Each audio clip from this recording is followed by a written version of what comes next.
Hello world! Ari kita subong diri sa aton area. Ari sinday sero. Na kilala nyo na, guwapuhon nga upunta. Yung ari ba si Manong? Na ari kami subong, nag-observe sila diri oh. Sa aton facilities diri oh.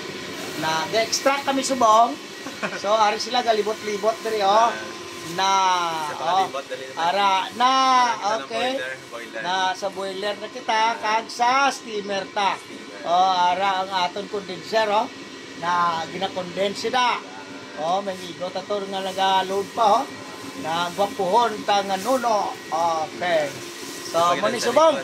So sir, ano maambal mo sir sa aton nga kwan? Sa aton nga project? The best again. The best. So kinahanglan makuha gid ang mantika. Ang uwelta ko by the way ari nang mga uwelta oh. Ari na sir oh. Na ari na nagagawa na siya. Na okay, ari nagamat-amat. Kag ari naman nagaamat-amat tubod na ang aton nga hydrosol. Sige ning aton nga project hindi ni siya siling nga palagpat, no? Naga-income na kita.